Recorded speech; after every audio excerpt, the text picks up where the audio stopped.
it's second year. And you're doing your group integrated assignment project. But then you find out that you actually can't pick your group. So you can't be with your friends. And worst part, you got put in a group with Kyle. Oh no, Kyle. Kyle's lazy. Kyle, because he thinks it's a group project and he thinks, oh, we get equal marks. Kyle does nothing. He just designs the slides. But what Kyle also doesn't know, at the end of the project, when you and your group put everything together and get 90%, is that the lecturers actually introduced a new little system of peer evaluation in the equation. Basically, each member had to rate everyone else's contribution, and from there, your mark will be determined based off of that rating. Naturally, everyone rated Kyle 1 out of 10. The group got 92%. Kyle got 30. Kyle learned incentive the hard way.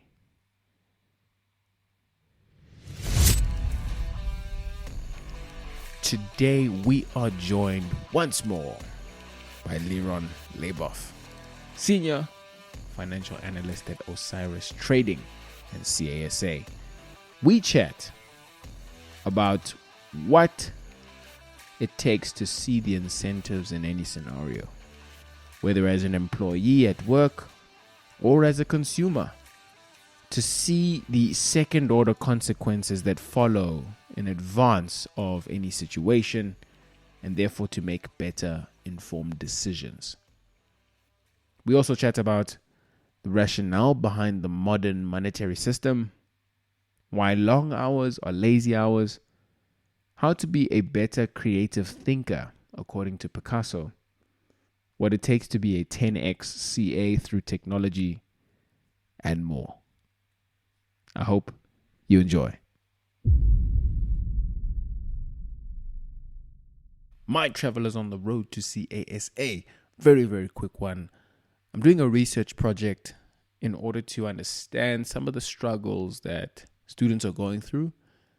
And I want to hear it from the perspective of class reps and committee members of student bodies. So if you are a class rep in your class or you know of a class rep, please can you tell them to reach out to me. My LinkedIn's linked in the show notes. Just send me a connection request, and I will obviously accept. And yeah, we can chat, man. And I'd love to actually meet you, over an e-coffee, whatever the case might be. But so that we can start actually getting an idea of what are the struggles that we want to chat more about on this podcast. What are some of the things that we can solve through our discussions with CAs, aspiring CAs, etc. So if you are a class rep or if you know anyone, please send me a message, send me a DM on LinkedIn. It's linked in the show notes. You can connect with me there. If you have not already, please listen to part 1, 2, 3, or 4. All linked in the show notes. And with that, on to part 5. You said here 2 years ago, capturing thoughts and ideas in a centralized and accessible way is the most underrated hack hiding in plain sight. I use Evernote like a second brain to capture creative inspiration for later use. It makes me feel like Dumbledore. Over here, you were a magician. You were like Harry Potter in his prime. But yeah, just listen up, guys. Martial arts is just chess with pain. Business is just chess with money. Relationships is just chess with feelings. The lesson? Think in multiple moves, not just the next one. This one was heavy. Please tell me that was yours. This one was crazy. It was mine, I think. I don't really know where the inspiration of that came from. You said you write a lot, and I think you're probably getting a lot of ideas that almost mesh together, and then Yeah. have aha moments and eureka moments with like. So I think I did create that one. I'm not like I don't know when did I write that? Was that in 22? 22, yeah. Yeah, so maybe I've got short-term memory. But yeah, I think again, like it's also like it's really about second order thinking. And Mm. literally everything in life is like you've got to think of multiple steps. And I think I've been impulsive historically. I think I've got an impulsive personality, and I've got to remind myself to take a step back and think in multiple steps and think of second order consequences um, as opposed to just the next step. And Yeah. I'd like to share a story about when India was colonized by the Brits. The Brits didn't like the snakes in India. The snakes. There's some guys that were snake tamers that were blowing flutes, and the snake would whatever dance and whatever. But there were also a lot of other snakes that were just like wild snakes around. So the general issued an order that every dead snake brought to the general, to a British soldier, you would get paid X amount of money. What do you Mm. think happened after that order was issued? I mean, people go out and they kill more snakes. So, yeah. People created snake farms to breed snakes. Because now we've created an incentive or that you pay me for dead Mm. snakes, so I'm going to create a lot of dead snakes. And the snake population dramatically increased.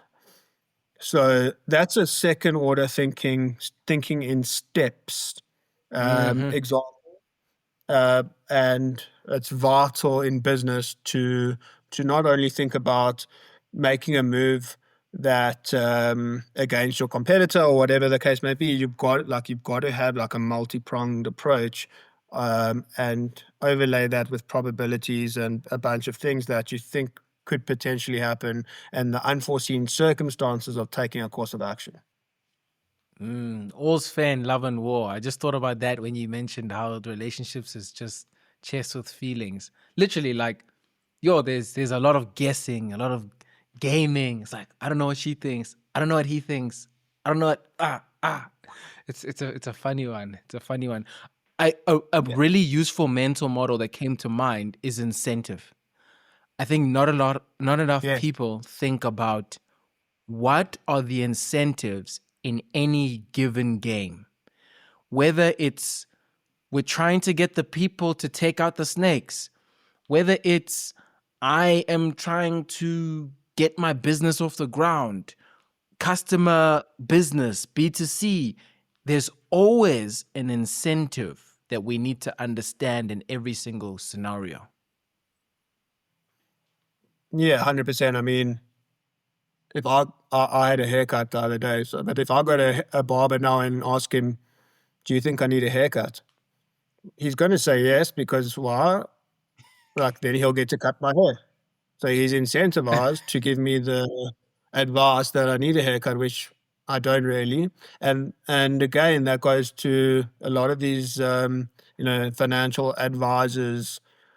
An advisor can't be incentivized on your action, right? And that's also one of the issues that I had with corporate finance, investment banking, is Mm, you're trying to advise a company on something, but you're really selling them an idea so that you can earn a fee, right? mm, Um, so the advice doesn't come from a pure place, and maybe it's just like because like I'm an idealist and um, I like the idea of the world being a pure place, which is obviously not, and people having pure intentions. But ultimately, if you show what I think Charlie Munger said, if you show me the incentive, I'll show you the outcome.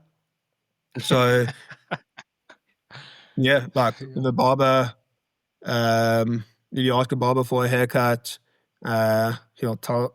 If you ask a barber if you need a haircut, he'll tell you need a haircut. If you ask a recruiter for career advice, they'll tell you need to take the next job that they give to you. Um, I guess that's also just a point to CAs looking for, if you're in articles and recruiters do a phenomenal service to the CA community in bringing jobs to them. But if you're not paying for the service, you are the product. And that's a good model to think about. So, if you're not paying the recruiter, the company's paying the recruiter, so that they're incentivized on your decision making. And as good intentioned as they are, their livelihood is based on your decision of joining a company that they're representing, and that you should probably use the reverse, Jeff Bezos's principle of the revolving door, whatever the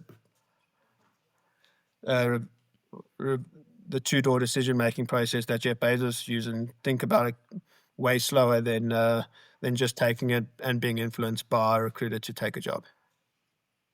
Sure. That is so heavy. Guys, that recruiter in your DMs, I'm sorry. They're just trying to get into your contract, not anything else. Look, and again, I think the recruiters add a lot of value to CAs, Yep. and I'm actually pretty friendly with quite a few of them. I'm just speaking from experience. I have taken jobs where I felt like almost like the reciprocity principle, where I felt like this recruiter has done a lot of work on my behalf for free, so they've delivered me value, and I need to take this job now so that they can get a commission because they've done all this free work for me. So there are a lot of incentives, reciprocity, decision making, just going into a job decision. So I think I think some of the things or the mental models we spoke about here may be useful to the listeners going forward in their job decisions or article decisions. Just think about who's incentivized, what their incentives are. Are people incentivized on an action that you should or shouldn't take? And divorce your decision from, and don't ask, they shouldn't be, they're not impartial, so that you shouldn't take advice, at least without a grain of salt, from people who are incentivized on your action. Yeah. Yeah, that's very wise. I'll even go as far as to say, sometimes, guys, even your parents, because I know some of us, we come from homes where, there's black tax waiting when we get Yes. that job. There's some real what's the word? It's not bad. There's some real influential incentive behind a lot of these advisors. So just be wary, because now to choose earning over learning because of someone else other than yourself, I think it's a dangerous situation, because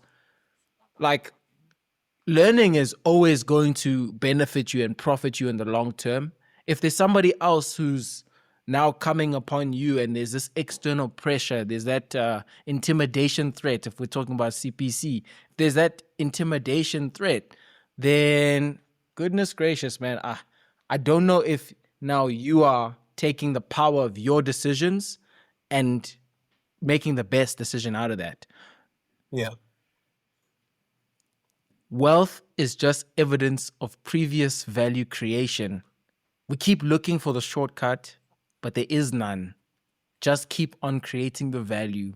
Wealth will follow. This one is for me, it's this is value creation, value capture. This one is crazy. Yeah, it's really just talks to a lot of the other things that we were, speaking about. I think people want the value capture without the value creation. Want the easy way to the to the multi-million in net worth, or whatever that value capture is for them. And ultimately, I mean, if we speak about that first quote, what comes for free is the most expensive. Yeah. Like it just feels better to earn that value capture. It just feel like humans feel better when we I wouldn't use struggle, but when we strive and when we work hard for something, working hard for $1 million and actually really thinking and strategically putting a business plan together and earning that $1 million, I can guarantee you feels way better than some long lost relative dying and leaving you $1 million in the will. Because you can't attach a value to that R1 million. Like, you don't know what it took, like I value my $1 million through the blood, sweat, and tears that it took to create that out of nothing, for example, versus it just being it just landing in your account. Like there's like almost that cognitive, I wouldn't say dissonance, but that disconnect of value attached to the rands. You know what I'm saying? So if you just focus on value creation constantly, the money will come and it will feel better, because you can actually money means nothing if there's no value attached to it. And the only you can really only attach value to it if you earn it. And I think there's a lot of studies around, how people who pass, wealthy people who pass money down to their kids, it's all gone in the third generation. Oh yeah, right? It's all been spent by the third generation. It doesn't matter how much the Chinese proverb. I think the Chinese proverb goes: the first generation builds it, the second generation preserves it, and the third generation blows it. And that's not the Chinese version. It's probably a lot more, mystical. Which makes a lot of sense, wise. right? Because I mean, there's probably still some appreciation in the second generation, because the second generation watched their parents struggle and create that money and that value. So they saw their parents come home late and the phone calls and all of that kind of stuff. The third generation saw none of that. So there's still some value perception in the second generation attached to the familial wealth that was created. The third generation has no idea. And of course, there are certain cases of examples where every generation actually works in the family business, and the longevity of that family almost outlives, it goes on. So LVMH, the Bernard Arnault and his children, they understand what their father has created, and will most likely take it to new heights once the torch has been passed. And then Hermes, the luxury leather goods business out of also out of France, that's been in the family for company, if you don't know. Yes, exactly, Birkin bags. I mean, if anyone is listening to this with a Birkin bag, good for you. Call me. Yeah. There are these cases of these types of family businesses that have gotten some recipe right, where generation after generation just kind of takes it to the next level. But most of the time, the wealth is squandered in the third generation, because they just weren't there to see how it was created. So there's no appreciation around it, and there's no value attached to that wealth. So, yeah, I guess this is a kind of a long-winded explanation to it, and I think it also kind of informs my philosophy around passing money to the next generations. Like, I like the idea that you should leave your kids with enough. Okay, the caveat here is obviously if you know in that position, like if you've made your hundreds of millions or billions or whatever the case may be, a thought experiment is, or the philosophy is, you should leave your kids with enough so that they can do anything, but not enough so that they can do nothing. Oof. Yo. Yeah. Sure. Yo, that is powerful, man. Shoo. Yo, that's something to mull on, because it's like we all just want money, right? We just want money. We want more, but like, what is actually the value behind it? It gets into this in some way. This idea of mine of words meaning nothing. So, in and of themselves, words mean nothing. Like, have you ever heard the term empty words? You know, these words were empty. Yes. It's because it's not about the words, it's about the message behind the words, the message within the words.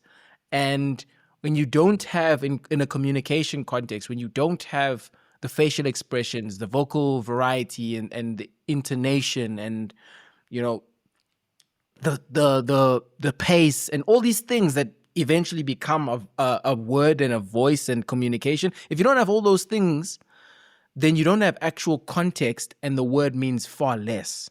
So, in the same way with money, like, if you don't have a story behind that money, when you don't have a effort, when you don't have some type of context, the money actually means very little. I know it's tough to say this in a South African context, but, you know, when you're past survival, really, or at least, so there was this really interesting study done, and apparently in the US they found that the point of diminishing returns for money is about $75,000 a year, and that's 1.3 million rands, right? So it's like 1.3 M. That's like 120 per month ish, like a little bit less, 115. That's not actually crazy. I mean, as a CA, you already now, when you qualify, you could probably, if you worked hard, you could enter a job with 60K monthly. So now you just need to double that over the next, 10 years? That's possible. So now you can get to the point where you're at that marginal peak, right? But beyond that, your money means little to, less than little, because you're actually going to be taking away happiness from your life. So Yeah. I guess in summary, like, it's just so important to know the weight behind your wealth beyond just the Yeah. numbers. I mean, why does money exist? Money Mm, exists as a means of exchange between two individuals, and replaced the barter economy, right? mm, So mm, before money existed, I would be a farmer, you would be a shoemaker. I would give you 5 chickens for 1 pair of shoes, right? yeah. Okay, so your labor, your time, your effort, your skills went into making those shoes. So you've created those shoes you spent time, there's value embedded in those shoes. And Mm, I've spent time rearing the chickens and feeding them and housing them and keeping them away from foxes and fencing them in. So there's value attached to my chickens, right? Okay. mm, And then it became difficult to value things against each other and blah, blah, blah. So money was created. If money is just given for no value in return, Hmm. then there is really no perceptual value to that money. And I think Mm. that's a very important point, because you have not earned Mm. it, so you will treat it as cheaply as you received it. Yeah. Understanding like the difference. So even if you're looking at the stock market, people will also gamble on the stock markets. Try do that. Looking at the Yeah. difference between intrinsic value and extrinsic value, I think that's also really big. Just understanding that, and that's why I don't like investing and like stocks and stuff, because it's like I'm I'm all on the capture side if I'm trading stocks and I'm not really creating any value. There's the argument around liquidity, but I don't know. Intrinsic value is where it's at, like just from like an ethical point of view, an aligned point of view. If you created the company, or if you invested in the company as a private equity investor, like for an example, and you provided that advisory and that network capital and all those things, right, then you are building intrinsic value. You're building real value, and therefore the money that you get for it makes real sense. It means something. Yeah. Yeah, I mean, 100%. I think a lot of trading in forex and stocks is really like just gambling and betting that the price will go up, or if you're shorting that the price will go down, with no real, like, I mean, people who use charts, yeah, like it's really just gambling and putting patterns on a lot of things that are really random. Um, Hmm. but But if you're a long-term investor and you want to value a business and you're doing a discounted cash flow, and you really get into the weeds of understanding the economics of that business, and you chat to some of the employees and you reach out to them on LinkedIn and say, like, I just like to understand a bit more about how you guys make money, or what are your competitive advantages, and you actually do that intense work to Mm, understand and unravel why. Um, why Novo Nordisk is exploding now in value because of Ozempic and all these GLP-1 drugs, and what do they mean, and where can we forecast it out to in terms of the diabetics and obesity market and all that kind of stuff. Like, if you really do the work, I think there is value in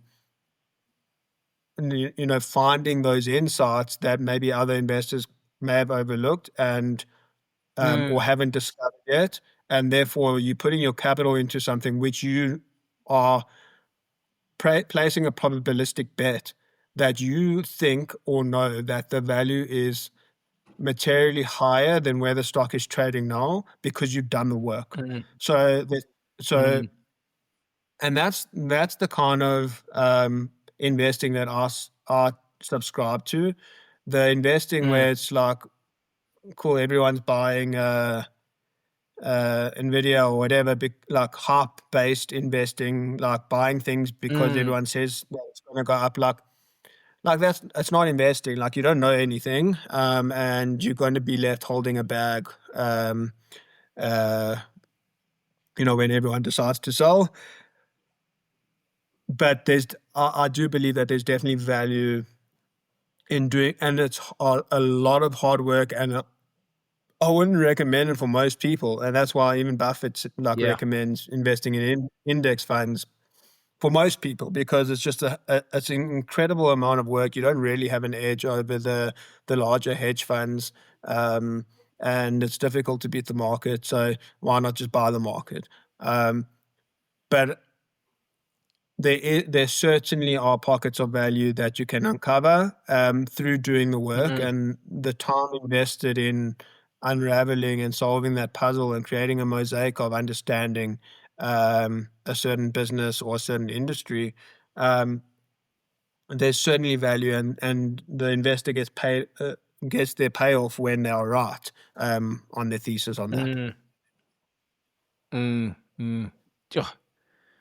This is the last one, Liron. I know it's dark. It's dark these days, but yo, it's just been too fire. It's the last quote. This one was also fire. I think this one is particularly valuable even operationally. If anyone's thinking of, trying to put in a save the semester work strategy, working long hours is lazy. Ooh, that's a nice hook. I'm more interested in optimizing for deep work. 2 4-hour sessions per day seems to do the trick for me. It's easy to get into the trap of doing shallow work for 12 hours a day and brag how hard you grind. In reality, you're just leisurely grazing in a field like all the other sheep out there, deluding yourself and those around you of productivity. Yeah, this one was fire.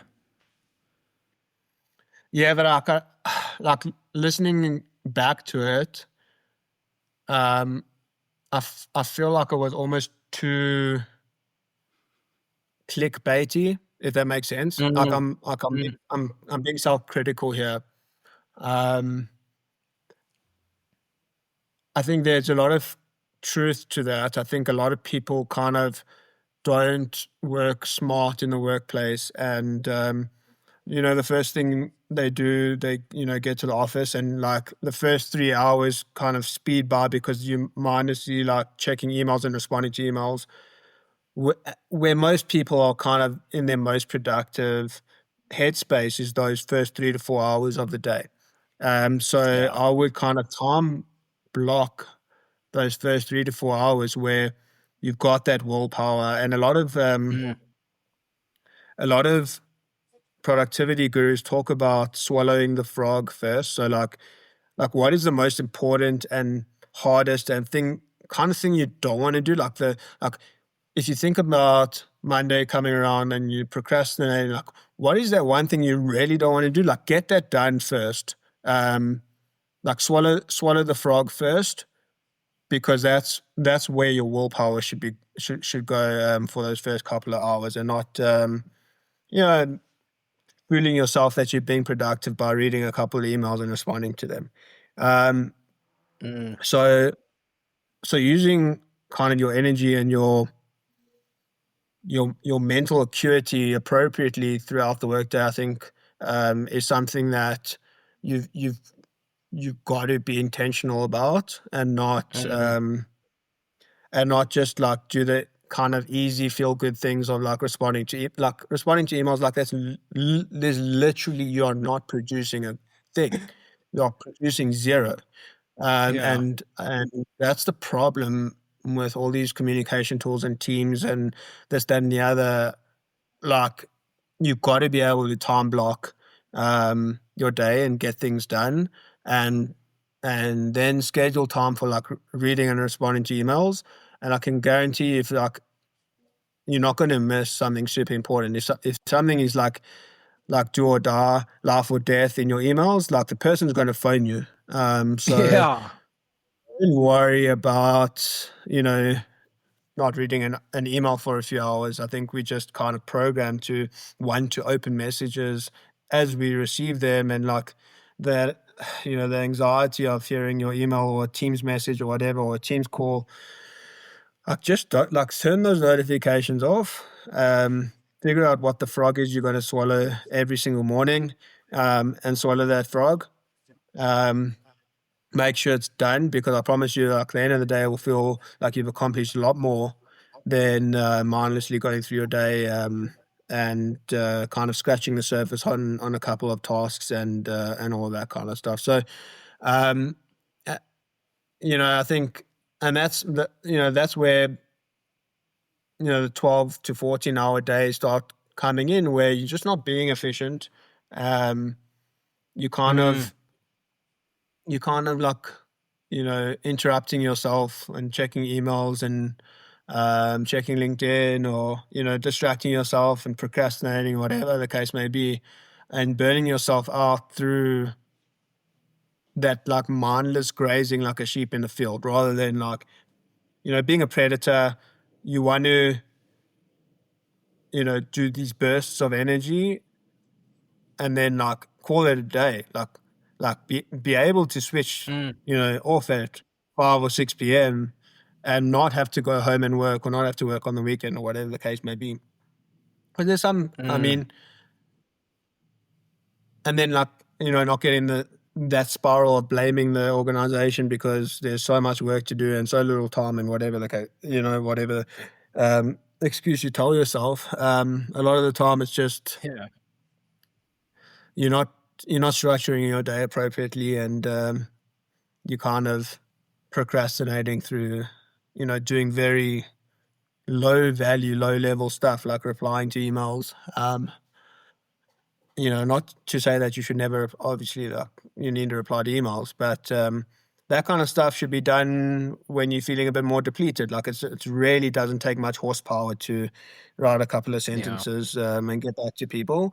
And that should be kind of scheduled, I would say later on in the day, when your horsepower is depleted because you've been kind of using it on the harder, more cerebral tasks. You've swallowed that frog, you've gotten that paper out, you've put that presentation together, you've created a financial model, and now you can, respond to some emails.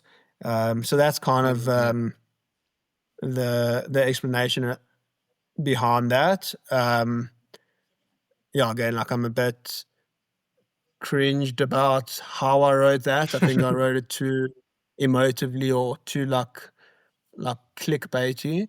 But yeah, like we kind of learn and grow, and I like having this record of writing things that, of how I'm thinking, how I'm feeling at that moment in time. And even if it does come back in the future to like give me the ick a little bit, that's okay. Yeah, man. I mean, we're growing. I think like there's this fallacy that we don't change, and like, goodness gracious, people, and that's another thing. Like, people don't want to start a personal brand because they're afraid that people are gonna fall in love with this. Dude, if your personal brand's authenticity, then really, you'll find that I'm probably gonna change next week, guys. I'll be forthright with that. I actually wanted Yeah, to I mention. think it's also having like that public record of your growth and your evolution, right? Like, so what? So, okay, like I'm not. I wouldn't go and say anything like controversial or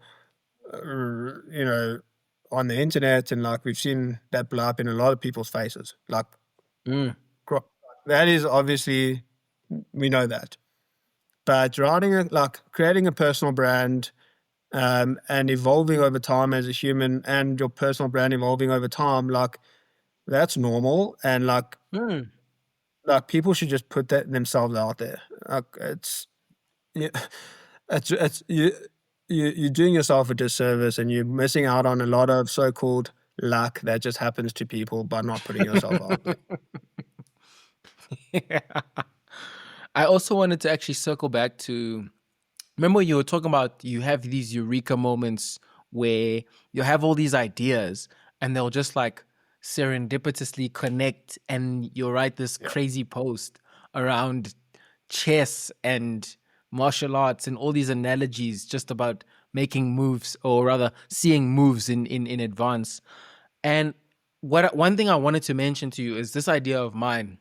Have you ever heard of the quote by Picasso? Good artists copy, great artists steal. I have heard that quote, yeah. I was thinking about that, and I've been mulling on this idea for a while, and I see in that in that in that post that you made, I can see already when I heard you mention like, where did I get these ideas from? Good artists, the reason why they are good artists and they copy is because they have good taste. A good artist can't just copy anything. They have to know what to Yes. copy. And so, and taste is not an easy thing. Taste is, it's a matter of consuming like a lot of content, understanding the space, understanding what's cliche and what's fresh. That is what taste is, and it's not easy, but it's only a good artist's game when you just take that and you put it here. But great artists, what they can do is they can steal. And I was like, what is stealing? Stealing is a function of both taste and tinkering. They know how to take an idea and also transfigure it to their inclinations, their own personality, all these things. So what essentially happened, and how, I guess, as you become more and more prolific, your artistry, how your artistry progresses. I've always felt, I used to feel uncomfortable about like taking a quote and not quoting the author. Rightfully, I think like if I just took a quote, it was like that fire, and you just took it and you didn't quote the guy. I think you should give credit where it's due. But I'm seeing more and more how I actually don't need to quote as much, because I know how to make an idea mine. I know how to take it. I know how to take multiple ideas and put them all together, and that's exactly what you did with that specific post. Because man, that was genius. I'm wondering if Picasso meant like stealing other people's work, or like other, because do you know how art was created back in the day? Like, yes, Ah, Picasso painted a lot of his own stuff at first, but then you almost got all these wannabe artists that came and apprenticed with you, and painted all your stuff, and then you'd come in and put your name at the bottom, and created this kind of factory type of thing, because you've created that personal brand, and now your output is so much more because I guess I don't know if you're not stealing, but you didn't paint the thing. You just put your name at the bottom because these guys are apprenticed to you. But I don't know. I don't know if that's what he meant. I mean, a great artist churns out volume for sure, because sort of again the Pareto principle, where 80-20, like 20% of the art will create 80% of his wealth over time. But in order to create that volume and have that inspiration, like having all these apprentices in your studio painting things over time, and then you being able to cherry pick the ones that you put your name on, like it sounds like a sweet deal, and like a smart business model. So I'm wondering if that's kind of where he was leaning, like the good artists take inspiration from the people and paint themselves. The great artists steal. Like when I'm using stealing literally, like I don't think if Picasso made a direct copy of a Van Gogh, that would be stealing, right? That would be like I've stolen someone's IP. But another way to steal someone's intellectual property is literally like, you're apprentice to me, so I'll own all your output, and I'm just going to put my name on the bottom and attribute this work to myself because of my personal brand. So we went very So I took you on a bit of a tangent there. I liked it. But I liked it. I think you're right in terms of surrounding yourself and consuming content from a certain number of people will inform your creativity, and what you ingest and what you kind of commit to your subconscious mind. Your subconscious mind will spit out things that are kind of rhyme and are congruent with the people you are, or the ideas that you ingest. And you like start to think like, flip, where did that come from? Like,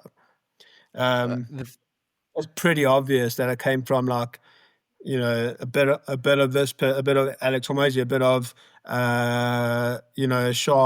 Sean Puri and Sam from My First Million, a bit of the guys from Acquired, that podcast, or a bit of Charlie Munger, a bit of Warren Buffett. Like your information diet will inform how you think, will inform your opportunities, will inform a whole bunch of things. And it's sometimes very difficult. Like you may have heard a quote that verbatim you bring up in a conversation, and someone asks you like, did you come up with that? And you're like, maybe I did. I don't know. I don't know if it's verbatim. I don't know if I've heard it somewhere, like, but I can't tell you who said it. But I think it will add value to or add value to this conversation, so I'm going to say it anyway. Mm. And that's why I think earlier when you brought up that quote about, chess, like I'm surprised that I came up with it. I don't think I I I think I came up with it, but like I'm not 100% sure. Yeah. And I think ultimately, like, what am I gain? Like, I'm not really gaining anything or taking anything away from. Like, there are some guys on LinkedIn that will literally verbatim copy a whole post from like a popular page and then share that as their own. Yeah. I've seen that happen a lot, but like sharing like ideas, like one-liners or like a couple of like, and then like not attributing the post, like not putting it in quotations and writing who said that. Mm. Most of the time because I literally cannot remember where I heard it from. So like, um, I don't think that is immoral or, but I may be wrong. And if anyone reads anything I've written and can attribute it to someone else, like that's totally fine. Like I'm not trying to get famous or popular or anything like that. Like I'm really just trying to create a record for myself, at least, of Mm. where my thoughts were at certain periods of my life or my timeline, and more as like a reference point. Um, yeah. So, but I do see where it can become problematic. Where I've seen people like literally Mm. copy a whole post from like a Justin Walsh or like some of these like really famous guys on LinkedIn and post verbatim on their page and get a lot of new followers and likes. And that's definitely stealing RP, and that's problematic. Look, I think I saw ideas aren't mine. I think ideas in general, they're not mine. So if someone were to go and take ideas and because I've got a lot of these ideas that I make up for myself that could be potentially valuable. I think it's more flattering than anything if someone's like taking my idea. So it's not illegal to do what those guys did. I wouldn't personally do it because Yeah. I just kind of feel like I'm stealing someone's idea, even though it's like not mine. But I mean, if someone wants to, I don't know. I can't really judge. I don't know. I think it's also like, I think we brought up like in varsity and school, like plagiarism's a huge Mm. no-no. And which is very interesting where the world is now with ChatGPT. It pretty much has plagiarized the whole universe. Um,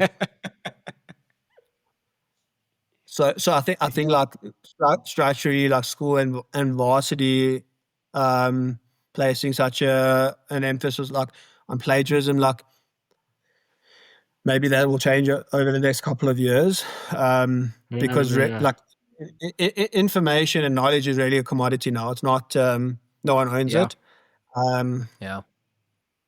and like we've almost hit like a point in time where like what new knowledge is coming out. Like I think we basically discovered a lot of the big questions of the universe, and now we've got AI with incredible horsepower that's going to kind of solve and work on like the more difficult issues that haven't been solved yet. But we're at that point where, okay, like, are we going to need to start citing ChatGPT, like the large language model that came up with a research paper, and attributing, you know, like citing it in our honors or master's theses, citing ChatGPT, like that sounds strange. So I think like, Yeah. if I were to make a prediction in the next 10 years, like I would, um, I think the emphasis on plagiarism and that kind of stuff would decrease over time,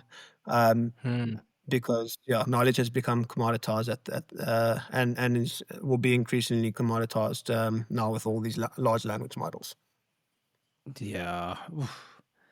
Yeah, that's you know, it's funny. It's like, nah, we're CAs. That tech stuff, it's not for me. No, guys, it's coming for you. It's coming for you. Oh yeah, Liron. I think if you think you can, you know, not learn about the movements in tech, um, especially the impact on the workplace and how to use tools that make you better, I think you're mistaken, and you're not going to Mm, go very far in your careers, or at least not reach your potential from an earning power mm, perspective. I'm not. I don't subscribe to the doomsayers that there's going to be mass unemployment. Um, but I certainly think that it's very useful to at least stay abreast of new tools and ways of working that will help you and help you become, like, people talk about 10x engineers, like, the guys who created Facebook and uh, Twitter and now X, and they had like a team of 10x engineers, meaning engineers that are so productive that would mm, take like 10 other engineers to like match them. And yeah, I think the same can be said for, there are certain CAs that can be 10x CAs, and the 10x mm. CAs are the ones that are constantly learning and implementing new tools and processes and procedures and SOPs and all these things, but like to a level where it would be like take 10 average CAs to do that amount of output. So I would encourage the listeners to almost like write down what do I think a 10x CA looks like, Hmm, and try hmm. and model that and see where it takes you, because that's a good framework to use. Sure, that is powerful. Sure, I've written that down. Guys, become a 10x CA. Liron, if you could go back to first year, second year, maybe even high school, Liron, what would you tell him?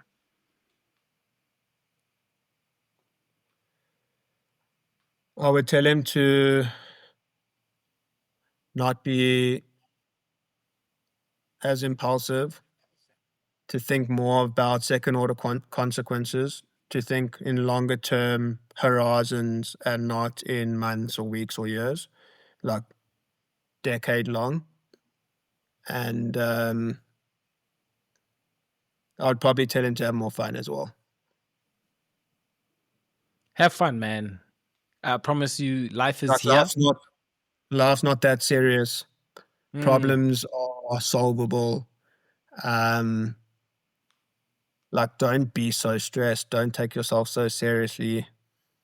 No one's really looking at you. I don't know if you like some people like think like you walk into the gym and like everyone's looking, like no one cares. Like, you do you. yep. Like, um don't have that spotlight tendency where you feel like everyone's eyes on you. Or if you feel like, you write a post on LinkedIn and you don't get any likes, like, okay.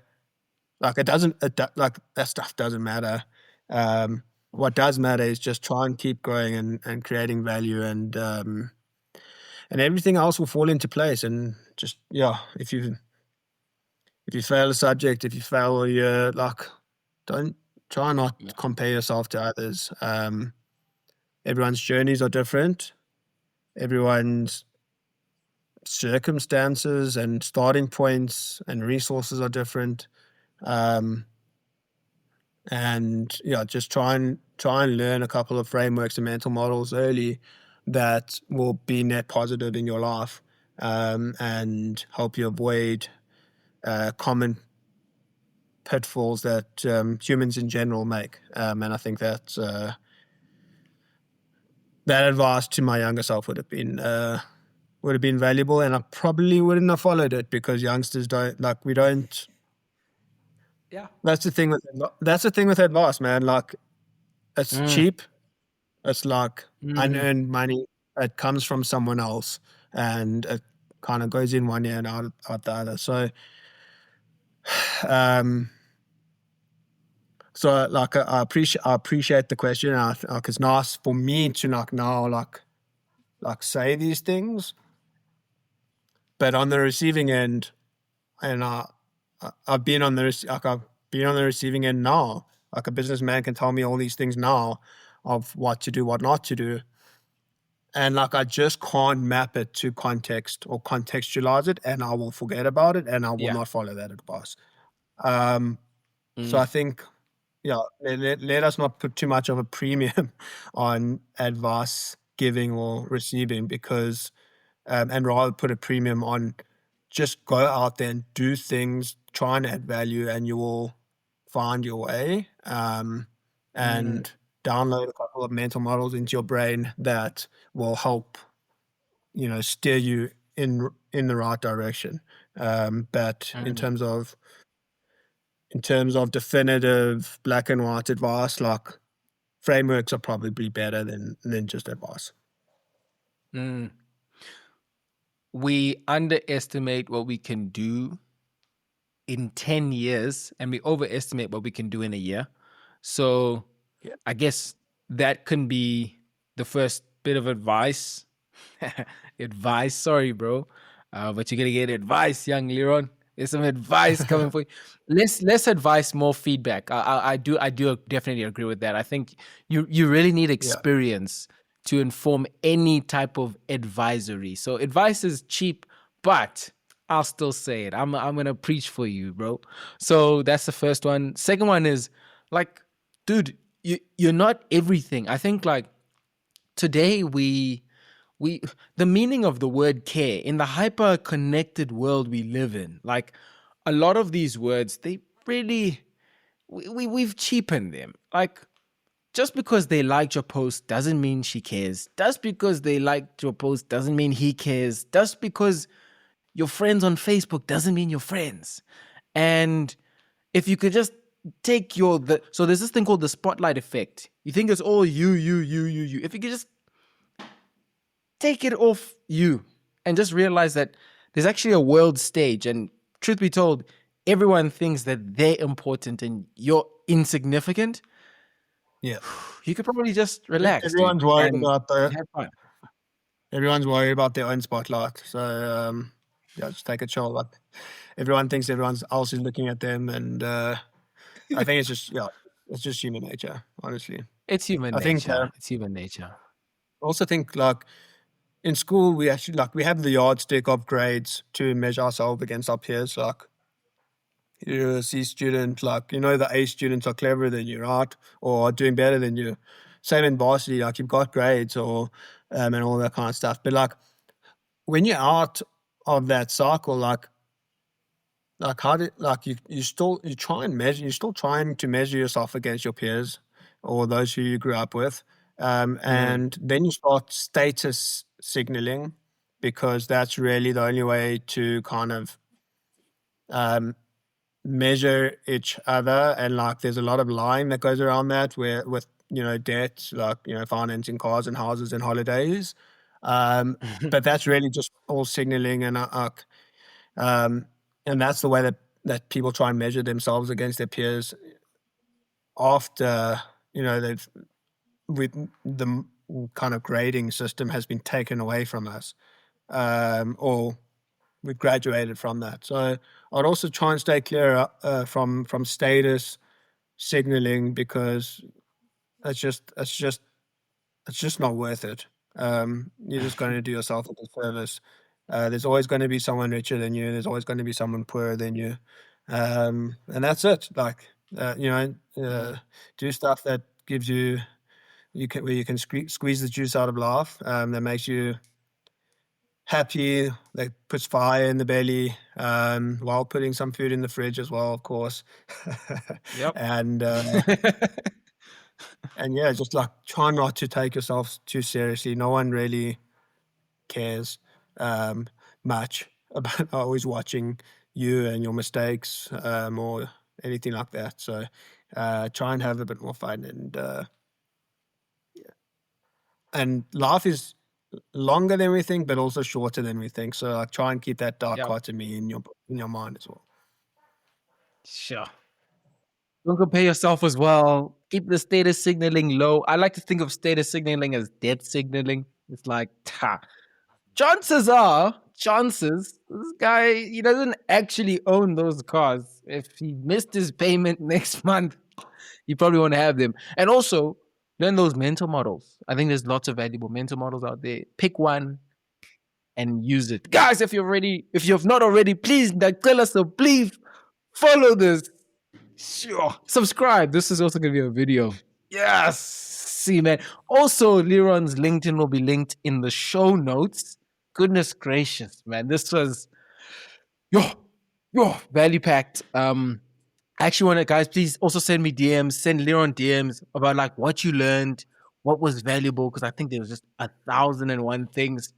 But I hope it does not end, but that it begins in CASA. Liron, thank you, man. Thanks, Alan.